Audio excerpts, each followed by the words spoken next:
ಅಯ್ಯೋ ದೇವ್ರಿಗೆ ಯಾಕ್ರಿ ಹಿಂಗ್ ಹೊಡಿತಿದ್ದೀರಾ ನನ್ನ?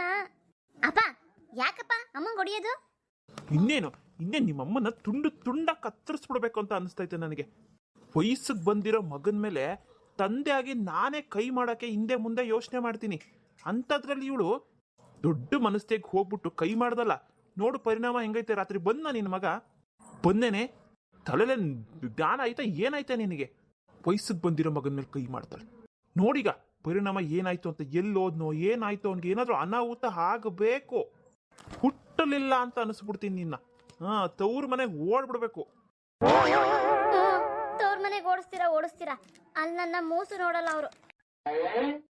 ಎಲ್ಲರೂ ಅಷ್ಟೇನೆ, ಮದುವೆ ಮಾಡಿ ಕಳ್ಸೋವರ್ಗು.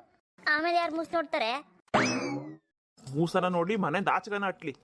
ನನ್ನ ಮಗ ಏನಾದರೂ ಮನೆಗೆ ಬಂದಿಲ್ಲ ಇವತ್ತು ಅಂತಂದ್ರೆ ನೀನು ಕೂಡ್ದಿಲ್ಲಿ ಅಲ್ಲ. ಹುಡ್ಗಿನ ನೋಡಕ್ ಹೋಗಿದ್ವಲ್ಲ, ಆ ಹುಡ್ಗಿನ ಬಾಯಿ ಮುಚ್ಕೊಂಡು ಒಪ್ಕೊಂಡಿದ್ದೀರ ಏನಾಗಿರೋದು? ಒಂದೇ ಒಂದು ಮಾತು ನನ್ನ ಕೇಳ್ದ ನೀನು. ಚಕ್ಕನೆ ಅವ್ರಿಗೆ ಏನೇನೋ ಅಂದುಬಿಟ್ಟು ಹೊಲ್ಟುಬಿಟ್ಟೆ ಅಲ್ಲಿಂದ. ಇನ್ನೇನ್ರಿ ಮತ್ತೆ? ಅಲ್ಲ ಅವ್ರು ಅಷ್ಟೊಂದು ಬಾಯಿ ಬಂದಂಗೆ ಮಾತಾಡ್ತಿದ್ದೀರಾ ಅಯ್ಯಮ್ಮ? ನಾನು ಕೇಳಿಸ್ಕೊಂಡು ಸುಮ್ಮನಿಲ್ಲ. ಗಂಡಿನ ಕಡವಳು ನಾನು, ಗಂಡವ್ರ ಅಮ್ಮ. ಗಂಡು ಮಗನ ಹೆತ್ತಿದ್ದೀನಿ. ಹೆಣ್ಣು ಎತ್ತಿರೋ ಅವಳಿಗೆ ಅಷ್ಟಿರ್ಬೇಕಾದ್ರೆ ಗಂಡು ಎತ್ತಿರೋ ನನಗಿನ್ನೆಷ್ಟಿರ್ಬೇಕು ಹೇಳಿ? ನೋಡಿ ಇನ್ನೊಂದ್ಸತಿ ಬೀಳ್ತಾವ. ಇವಾಗ ಬೀಳ್ತಾವ ನಿನ್ನ ಸರಿಯಾಗಿ. ನೀನ್ ಹೇಳಿ ದೇವಸ್ಥಾನ ತಾವು ಗಲಾಟೆ ಮಾಡಿದ್ದಕ್ಕೆ ತಾನೆ ಅವ್ರಂದಿದ್ದು. ಗಂಡಸ್ರು ಜೊತೆಲಿರುವಾಗ ಹೆಂಗೆ ಭಯ ಭಕ್ತಿಯಿಂದ ನಡ್ಕೊಬೇಕಂತ ಗೊತ್ತೇ ಇಲ್ಲ ಇವಳಿಗೆ. ನನ್ನೇನ್ ಗಂಡ ಅನ್ಕೊಂಡಿದ್ಯಾ? ಏನ್ ಅನ್ಕೊಂಡಿದ್ಯಾ? ಅಲ್ಲಪ್ಪ, ಅಣ್ಣ ಹಿಂಗೆ ಹೋಗ್ತಾನಂತ ಯಾರಿಗೆ ಗೊತ್ತಿತ್ತು? ಬರ್ತಾನೆ ಬಿಡು. ಎಲ್ಲಿ ಹೋಗ್ತಾನ ಅವನು? ಅವ್ನು ಯಾರು ಕಿಡ್ನಾಪ್ ಮಾಡ್ತಾರ? ಅವನೇನು ಹುಡುಗಿನ? ನೀನ್ ಬಾಯಿ ಮುಚ್ಚು. ಅಮ್ಮನ ಥರ ಆಡ್ಬೇಡ ನೀನು. ಮದುವೆ ಮಾಡ್ಕೊಂಡು ಹೋಗೋ ಹುಡುಗಿ ಇನ್ನೊಬ್ರು ಮನೆಗೆ. ನಮ್ಮ ಮನೆ ವಂಶೋದ್ಧಾರಕ ಅವನು. ಇರೋದೊಬ್ಬ ಮಗ. ನಮ್ಮ ವಂಶನ ಬೆಳಗ್ಬೇಕಾಗಿರೋದು ಅವನೇನೆ. ಅಂಥವನ್ನ ಮನೆಗೆ ಬರ್ದಂಗೆ ಮಾಡೋಳಲ್ಲ ಇವಳು. ಬರ್ತೀನಿ ಇವತ್ತು ಸಾಯಂಕಾಲಕ್ಕೆ ಬರ್ತೀನಿ. ಬರೋ ಅಷ್ಟಲ್ಲ ಅವ್ನು ಬಂದಿರ್ಬೇಕು ಮನೆಗೆ. ಬಂದಿಲ್ಲ ಅಂದ್ರೆ ಆಮೇಲೆ ಮಾಡ್ತೀನಿ ನಿನಗೆ. ರೀ, ಊಟ ಮುದ್ದೆ ಮಾಡಿದ್ದೀನಿ. ಏನ ನೀನು ಮಾಡೋ ಮುದ್ದೆನಾ? ನೀನು ನಿನ್ನ ಮಗಳು ತಿಂದು ಮನೆ ಕಳ್ರಿ. ಮುದ್ದೆ ಅಂತೆ ಮುದ್ದೆ. ನನ್ನ ಮಗ ಬರೋವರೆಗೂ ಮುದ್ದೆ ಗಿದ್ದೆ ಎಂಥದೂ ಇಲ್ಲ. ಮುದ್ದೆ ಮಾಡೋಳಂತೆ ಮುದ್ದೆ. ಆ ನೆಟ್ಟಾಗ ಮುದ್ದೆ ಮಾಡೋಕ್ಕೂ ಬರಲ್ಲ. ಮುದ್ದೆನ ಅದು ಕಲ್ಲು ಗುಂಡು ಕಲ್ಲು ಇದ್ದಂಗೆ ಇರ್ತದದು. ಲೇ ಮೀನಾ, ಏನಾಯ್ತೆ ನಿಮ್ಮಪ್ಪಂಗೆ? ಯಾವತ್ತು ಹಿಂಗೆ ನಡ್ಕೊಂಡಿಲ್ವಲ್ಲೇ? ಅಮ್ಮ, ಅಣ್ಣಂಗೆ ಏನೋ ಆಗೋಗ್ಬಿಟ್ಟೈತೆ ಅಂತ ಅಪ್ಪಗೆ ಟೆನ್ಷನ್ ಅನ್ಸುತ್ತೆ. ಅದಕ್ಕೆ ಹಿಂಗೆ ಮಾತಾಡ್ತಿರೋದು. ಏನೇ ಮೀನಾ, ಏನಾರು ಹೆಚ್ಚು ಕಮ್ಮಿ ಆಗ್ಬಿಟ್ರೆ ಏನೇ ಅವನಿಗೆ? ನಾನು ಬಿಡ್ತಾರ ನಿಮ್ಮಪ್ಪ? ಬಿಡ್ತದೇನಮ್ಮ ಅಪ್ಪ. ಮನೆಗೆ ಬಂದಿಲ್ಲ ಒಂದು ರಾತ್ರಿ ಅಂದಿದ್ದಕ್ಕೇನೆ ಹಿಂಗೆ ಹೊಡಿತೈತೆ ನಿನ್ನ. ಇನ್ನು ಅವನಿಗೇನಾರು ಹೆಚ್ಚು ಕಮ್ಮಿ ಆಯಿತು ಅಂದರೆ ನಿನ್ನನ್ನು ಮಾತ್ರ ಸುಮ್ಮನೆ ಬಿಡಲ್ಲಮ್ಮ. ಅಯ್ಯೋ ದೇವ್ರೆ, ಏನೋ ಹಿಂಗೆ ಎದುರಿಸ್ತೀಯ ನೀನು? ಇನ್ನೇನಮ್ಮ, ಈ ಸುಮ್ಮನೆ ಇರೋದು ಬಿಟ್ಟು ಯಾಕೆ ಹಿಂಗೆ ಆಡ್ತೀಯೋ? ಅಣ್ಣಂಗೆ ಯಾಕೆ ಹೊಡಿಬೇಕಿತ್ತು? ಇನ್ನೇನೆ ಮತ್ತೆ ಅವ್ನು ನನಗೆ ಎದುರು ಮಾತಾಡ್ತವನೆ. ಆ ಹುಡುಗಿನ ಇಷ್ಟಪಟ್ಟಿದ್ದೀನಿ ಅಂತ. ನನಗೆ ಕೇಳಿಸ್ಕೊಂಡು ನನಗೆ ತಡ್ಕೊಳಕ್ಕಾಗಲಿಲ್ಲ. ಅವ್ರ ಅಮ್ಮ ನೋಡಿದ್ರೆ ಬಾಯಿ ಬಡ್ಕಿ. ಅವ್ರ ಮನೆಯಿಂದ ನಾವು ಹೆಂಟಾಗ ಬಂದರೆ ಅದೇನೋ ಅಂತಾರಲ್ಲ, ತಾಯಿಯಂತೆ ಮಗಳು ನೂಲಿನಂತೆ ಸೀರೆ ಅಂತ ಗಾದೆ ಮಾತು ಕೇಳಿಲ್ವ ನೀನು? ಅವ್ರ ಅಮ್ಮಂಗೆ ಆ ಪಟ್ಟಿ ಕೊಬ್ಬಿರ್ಬೇಕಾದ್ರೆ ಅವಳ ಮಗಳಿಗೆ ಇನ್ನು ಯಾವ ಪಟ್ಟಿ ಕೊಬ್ಬಿರ್ಬೇಕು ಹೇಳು? ನನ್ನ ಮನೆ ಮುಳುಗಿಸ್ಬಿಡ್ತಾಳೆ ಆಮೇಲೆ. ಅದಕ್ಕೆ ನಾನು ಸ್ವಲ್ಪ ಭಯ ಇರಲಿ, ಮುಂದಕ್ಕೆ ಮಾತಾಡಬಾರ್ದು ಅಂದ್ಬಿಟ್ಟು ಒಂದೇ ಒಂದು ಏಟು ಹೊಡೆದ್ನಪ್ಪ. ಅಷ್ಟಕ್ಕೆ ಅವ್ನು ಮನೆಗೆ ಬರ್ದಂಗೆ ಆಗದ? ನೀನು ಸಿಟ್ಟಲ್ಲಿ ಹೊಡೆದೆ, ಏನೋ ಅಂದ್ಕೊಂಡು ಹೊಡೆದೆ. ಅದೇನೋ ಆಯಿತು. ನೋಡೋಣ ನಡಿ, ಸಂಜೆವರೆಗೂ ಇನ್ನೂ ಟೈಮ್ ಇದೆಯಲ್ಲ. ಬಂದಿಲ್ಲ ಅಂತ ಅಂದರೆ ಪೊಲೀಸ್ ಸ್ಟೇಷನ್ ಕಂಪ್ಲೇಂಟ್ ಕೊಡೋಣ. ಅಯ್ಯೋ, ಕಂಪ್ಲೇಂಟ್ ಏನೇ? ಜೀವನದಲ್ಲಿ ಯಾವತ್ತೂ ಪೊಲೀಸ್ ಸ್ಟೇಷನ್ ಮೆಟ್ಲು ಹತ್ತಿಲ್ಲ ಕಣೆ ನಾನು. ಹತ್ತಿಲ್ಲ ಅಂದರೆ ಹತ್ತಂಗೆ ಮಾಡ್ಕೊಂಡಿದ್ಯಲ್ಲ, ಏನು ಮಾಡೋಕ್ಕಾಗಲ್ಲ. ಮಗ ಬೇಕಂದರೆ ಪೊಲೀಸ್ ಸ್ಟೇಷನ್ ಮೆಟ್ಲು ಹತ್ತಬೇಕು, ಕೋರ್ಟ್ ಮೆಟ್ಲು ಹತ್ತಬೇಕು. ನಡಿಯಮ್ಮ, ಒಳಗಡೆ ಕೊಟ್ಟಾಯಿಸ್ತೈತೆ. ಮುದ್ದೆ ಮಾಡಿದ್ದೀನಿ ಅಂದಲ್ಲ, ಹಾಕೊಡ್ ನಡಿ.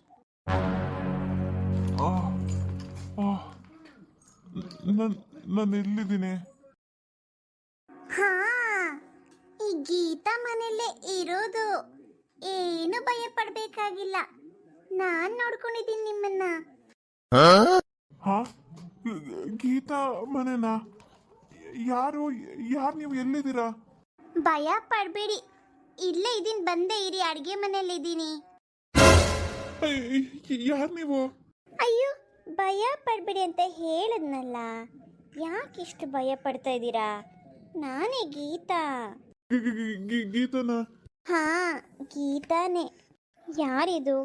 ಕಣ್ಸಿನ ಮುಖ ಇದೆ, ಆದರೆ ಹೆಣ್ಣುಡ್ಗಿ ಥರ ಸೀರೆ ಉಡ್ಕೊಂಡಿದ್ದಾರೆ ಅಂತನಾ? ಹಾಂ, ಗಂಡಸಿನ ರೂಪದಲ್ಲಿರೋ ಹೆಣ್ಣು ನಾನು. ತಪ್ಪು ತಿಳ್ಕೊಬೇಡಿ ನನ್ನ ಬಗ್ಗೆ. ಹಾಳ್ಬಾವಿ ಹತ್ರ ನಿಮ್ಮ ತಲೆಗೆ ಜೋರಾಗಿ ಪೆಟ್ಟು ಬಿದ್ದು ನೀವು ಜ್ಞಾನ ತಪ್ಪಿದ್ದಿದ್ರಿ. ನಿಮ್ಮನ್ನ ಏಳ್ಸೋದಕ್ಕೆ ಪ್ರಯತ್ನ ಪಟ್ಟೆ, ಆದರೆ ನಿಮಗೆ ಎಚ್ಚರನೇ ಆಗಲಿಲ್ಲ. ಅದಕ್ಕೆ ನಾನೇ ಕರ್ಕೊಂಡು ಬಂದೆ ನಮ್ಮ ಮನೆಗೆ. ಹಾಂ, ಅಕ್ಕಪಕ್ಕದವ್ರು ಏನು ಅಂದ್ಕೊಂಡ್ರು ಅಂತ ಯೋಚನೆ ಮಾಡ್ತಿದ್ದೀರಾ? ಒಂದು ಹೆಂಗಸು ಅದನ್ನು ಯೋಚನೆ ಮಾಡ್ತಾಳೆ, ಆದರೆ ನಾನು ಮಂಗಳಮುಖಿ ಆಗಿರೋದ್ರಿಂದ ನಾನು ಅದೆಲ್ಲ ಯೋಚನೆ ಮಾಡಲಿಲ್ಲ. ಯಾರು ಅದನ್ನು ತಪ್ಪಾಗಿ ತಿಳ್ಕೊಳ್ಳೋದಿಲ್ಲ ಬಿಡಿ. ನಾನು ಯಾರ ಬಗ್ಗೆನೂ ತಲೆ ಕೆಡಿಸ್ಕೊಳ್ಳೋದಿಲ್ಲ. ಹೇಗಿದೆ ಇವಾಗ ನೋವು? ಕುಡಿಯೋದಕ್ಕೆ ಏನಾದ್ರು ಮಾಡಿಕೊಡ್ಲಾ? Coffee, tea? ಬೇಡ, ಪರವಾಗಿಲ್ಲ. ತುಂಬ ಥ್ಯಾಂಕ್ಸ್. ನಾನು ಮನೆಗೆ ಹೋಗಬೇಕು. ನಮ್ಮ ತಂದೆ ತಾಯಿ ಕಾಯ್ತಾ ಇರ್ತಾರೆ. ಹಾಂ ಹಾಂ, ಹೋಗೋರಂತೆ. ಯಾಕೆ ತಲೆಗೆ ಏಟ್ ಬಿದ್ದಿತ್ತು ರಾತ್ರಿ? ಏನಾಯಿತು? ಹಾಂ, ಯಾರು ಗೊತ್ತಿಲ್ಲ. ನಾನು ಬಾವಿ ಹತ್ರ ಕುತ್ಕೊಂಡು ಎಣ್ಣೆ ಕುಡಿತಾ ಇದ್ದೆ. ಹಿಂದೆಯಿಂದ ಬಂದು ಯಾರೋ ಜೋರಾಗಿ ಹೊಡೆದಂಗಾಯ್ತು. ನನಗೆ ಗೊತ್ತೇ ಆಗಲಿಲ್ಲ, ನಾನು ತಪ್ಪಿಟ್ಟೆ. ಓಹೋ, ಹೀಗಾಯ್ತಾ? ಯಾರೋ ಕಳ್ಳನ ಮಕ್ಕಳು ಹೊಡೆದಿರ್ಬೇಕು. ಅಷ್ಟೊತ್ತಲ್ಲಿ ಯಾಕೆ ಹೊರಗಡೆ ಬರ್ತೀರಾ? ಅದು ಜಾಗ ಸರಿ ಇಲ್ಲ, ಕಳ್ಳರುಗಳಿರೋ ಜಾಗ.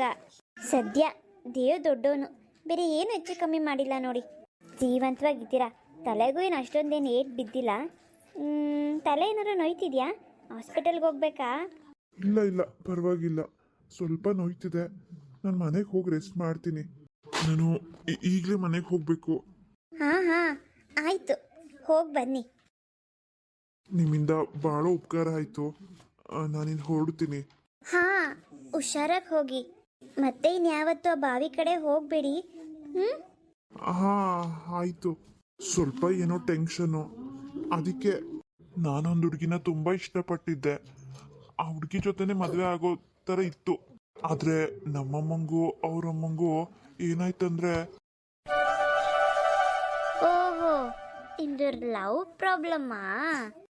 ಸರಿ ಹೋಯ್ತು. ಹಾಗಿದ್ರೆ ಕಷ್ಟ ತಪ್ಪಿದ್ದಲ್ಲ ಬಿಡಿ. ಇಂಥವ್ರದ್ದೆಲ್ಲ ಇದೇ ಕಥನೆ. ಕುಡಿಯೋದು, ಜೀವನ ಹಾಳು ಮಾಡ್ಕೊಳ್ಳೋದು. ಯಾಕೆ ಬೇಕು ನಿಮ್ಗಿದೆಲ್ಲ ಅಂತ? ಯಾಕೆ ಬೇಕು ಅಂತಂದ್ರೆ, ಪ್ರೀತಿ ಅಂದರೆ ಹಾಗೆ ಅಲ್ವಾ? ನಿಮ್ಮ ಅಮ್ಮಂಗೆ ಇಷ್ಟ ಇಲ್ಲ ಅಂದಮೇಲೆ ಪ್ರೀತಿನ ತ್ಯಾಗ ಮಾಡ್ಬಿಡೋದಲ್ವಾ ಮತ್ತೆ? ನನ್ನ ಕೈಲಿ ಆಗ್ತಿಲ್ಲ ಆಗಿರೋದಕ್ಕೆ. ಅದಕ್ಕೆ ಜೀವನದಲ್ಲಿ ಮದುವೆನೇ ಆಗೋದು ಬೇಡ ಅಂತ ಡಿಸೈಡ್ ಮಾಡಿಬಿಟ್ಟಿದ್ದೀನಿ. ಏನು, ಮದುವೆನೇ ಆಗಲ್ವಾ? ಅಯ್ಯೋ ಪಾಪ, ಎಂಥ ಡಿಸಿಷನ್ ತಗೊಂಡಿದ್ದೀರಾ? ಹಾಗೆಲ್ಲ ಯಾಕೆ ಮಾಡ್ತೀರಾ? ಇನ್ನೊಂದ್ಸರಿ ಆ ಹುಡುಗಿನ ಹೋಗಿ ಮಾತಾಡಿಸಿ. ನೀವು ಆ ಹುಡುಗಿ ಮನೆಗೆ ಹೋದ್ಮೇಲೆ ಆ ಹುಡುಗಿ ಮನಸ್ಸಲ್ಲೂ ಏನಾದರೂ ಚೇಂಜಸ್ ಆಗಿರ್ಬೋದಲ್ವಾ? ಯಾಕೊಂದ್ಸತಿ ಪ್ರಯತ್ನ ಪಡಬಾರ್ದು? ಅವಳಿಗೆ ಹೇಳಿದ್ದೆ ನಾನು ಇನ್ಯಾವತ್ತೂ ಬರಲ್ಲ ಅಂತ. ಇವಾಗ ಮತ್ತೆ ಹೋದ್ರೆ ಏನಾದ್ರು ಅಂದ್ಕೊಳಲ್ವಾ? ಅಂದಿದ್ರೆ ಅಂದ್ರೂ ಅವ್ರ ಮನೆ ತನಕ ಹೋಗಿದ್ದೀರಾ? ಇಂಥ ಮಾತೆಲ್ಲ ಸಾವಿರ ಆಡಿದ್ರೇನೆ. ಪ್ರೀತಿಲಿ ಬಿದ್ದಿರೋ ನೀವು ದಡಕ್ಕೆ ಬಂದು ಸೇರೋದು. ಹೋಗಿ, ಏನಾಗೋದಿಲ್ಲ. ಇನ್ನೊಂದ್ಸರಿ ಆ ಹುಡುಗಿನ ಭೇಟಿ ಮಾಡಿ ಮಾತಾಡಿ. ಸರಿ ಗೀತಕ್ಕ, ಹಾಗೆ ಮಾಡ್ತೀನಿ. ನೀವು ಕೊಡೋ ಸಜೆಷನ್ನು ನನಗೆ ಯಾಕೋ ಸರಿ ಅಂತ ಅನಿಸ್ತಾ ಇದೆ. ನಾನು ಹೊರಡ್ತೀನಿ ಇವತ್ತೇ. ಹಾಂ, ಒಳ್ಳೇದಾಗಲಿ. ಹುಷಾರಾಗಿ ಹೋಗಿ ಬನ್ನಿ. ಫ್ರೆಂಡ್ಸ್, ಇವತ್ತಿನ ಎಪಿಸೋಡ್ ನಿಮ್ಮೆಲ್ಲರಿಗೂ ಇಷ್ಟ ಆಗಿದ್ರೆ ಪ್ಲೀಸ್ ಸಬ್ಸ್ಕ್ರೈಬ್ ಮಾಡ್ಕೊಳ್ಳಿ, ಹಾಗೆ ಒಂದು ಲೈಕ್ ಮಾಡಿ, ಹಾಗೆ ಶೇರ್ ಮಾಡೋದನ್ನು ಮರಿಬೇಡಿ. ನಮ್ಮ ಒಂದು ಹಳ್ಳಿ ಬದುಕು ಸ್ಟೋರಿಗೆ ಸಪೋರ್ಟ್ ಮಾಡಿ. ಈಗ ನಮ್ಮ ಚಿಕ್ಕಣ್ಣಂಗೆ ಏನೂ ತೊಂದರೆ ಆಗಿಲ್ಲ. ನೆಕ್ಸ್ಟ್ ಚಿಕ್ಕಣ್ಣ ಶಿಲ್ಪನ ಮೀಟ್ ಮಾಡಿದ್ಮೇಲೆ ಅವಳು ಏನು ಮಾಡ್ತಾಳೆ, ಏನು ಹೇಳ್ತಾಳೆ ಅನ್ನೋದನ್ನು ಮುಂದಿನ ವಿಡಿಯೋದಲ್ಲಿ ನೋಡೋಣ. ಪ್ರತಿದಿನ ಸಂಜೆ 6 ಗಂಟೆಗೆ ವಿಡಿಯೋ ಪ್ರಸಾರ ಆಗುತ್ತೆ.